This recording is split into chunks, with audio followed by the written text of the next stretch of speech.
Praise the Lord समस्त को नमस्कार। प्रभु को महानाम धन्य हो। ए सुंदर समय निमंते प्रभु को महानाम गौरव हो।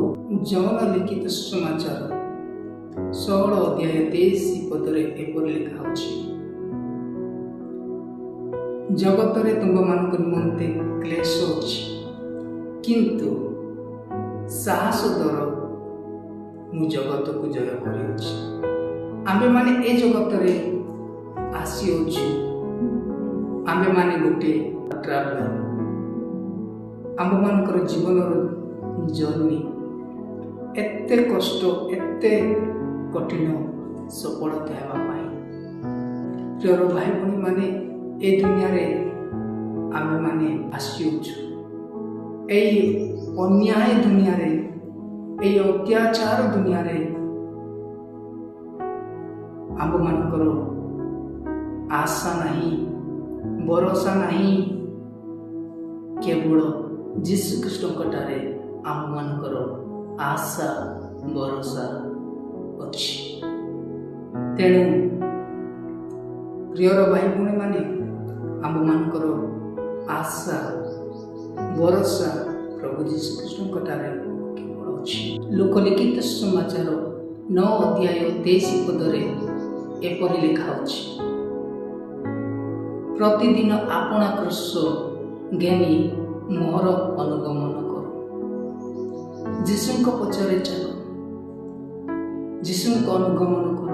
प्रियर भाई भणी माने केवल जीशु ही आम मानकर आशा भरोसा।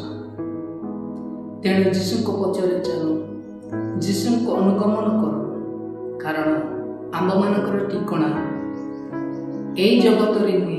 आम मानकर ठिकणा हेउछि स्वर्गरे, आम मानकर ग्रह हेउछि स्वर्गरे।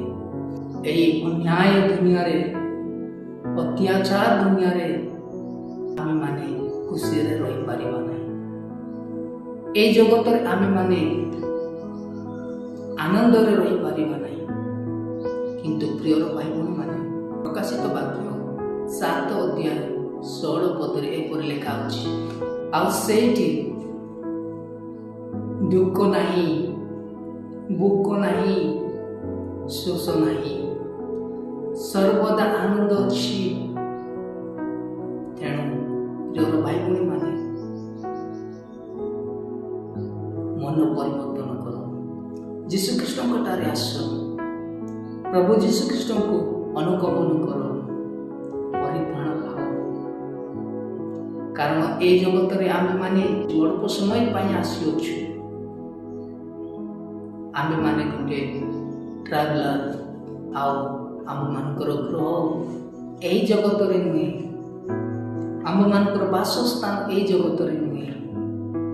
आम मानकर ग्रह स्थायी नुहे ए जगत रे। आम मानकर ग्रह हेउछि स्वर्गरे, आम मानकर वासस्थान होछि स्वर्गरे। आमे माने दिने सेठी जिबा। Praise the Lord.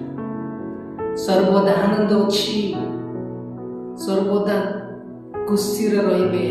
साहस सहित आमे माने धैर्य धरि रहिबा आवश्यक। कारण जीशु ख्रीष्ट ए जगत रे जय करिसंती, आमे माने मध्य जय करिबा आवश्यक।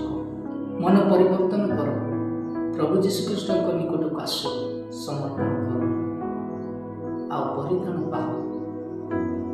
आपन को जीवन आनंद जीवन पाइबे, खुशी जीवन पाइबे, सर्वदा आपण स्वर्ग रे वास करिबे। ए वाक्य द्वारा समस्त आशीर्वाद।